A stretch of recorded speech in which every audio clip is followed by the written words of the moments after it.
Hello అండి, one more mini vlog. Sunday రోజు మా అమ్మాయికి స్కూల్లో ఫీల్డ్ ట్రిప్ అయితే ఉందన్నమాట. అయితే ఆ రోజు డైలీ యూనిఫామ్ అయితే వేసుకురమ్మన్నారు.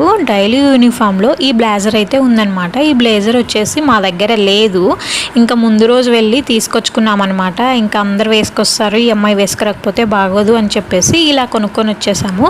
ఇంకా నేనైతే క్యారీ అయితే ఇంక అందరూ ఒకే చోట కూర్చొని తింటారు కదా ఫ్రెండ్స్, అలా ఇంకా మళ్ళీ పప్పు ఇలా అయితే బాగోదు అని చెప్పేసి ఈ విధంగా ఫ్రైడ్ రైస్ అయితే చేసి పంపిస్తున్నాను అనమాట. నా దగ్గర క్యాబేజీ, క్యారెట్ మాత్రమే ఉన్నాయి, వాటితోనే నేనైతే ఫ్రైడ్ రైస్ అయితే చేశాను. అయితే స్కూల్ బ్యాగ్ అనేది లేదనమాట, only lunch box, snacks box, 2 water bottles మాత్రమే తీసుకురమ్మన్నారనమాట. ఇంకా మా అమ్మాయి ఇదిగోండి ఈ చిన్న బ్యాగ్లో అయితే అవన్నీ ప్లేస్ చేసేసుకొని వెళ్తుంది. ఈ విధంగా అయితే మా అమ్మాయి రెడీ అయింది, చాలా బాగుంది కదా. అయితే స్కూల్కి వెళ్ళమంటే 7:30 కూడా లేదు, ఇలా ట్రిప్కి వెళ్దాం అనే లోపు 6కే లేసేసింది. మీ పిల్లలు కూడా ఇంతేనా? అయితే కామెంట్ చేయండి, అలాగే మా ఛానల్ని లైక్ చేయండి.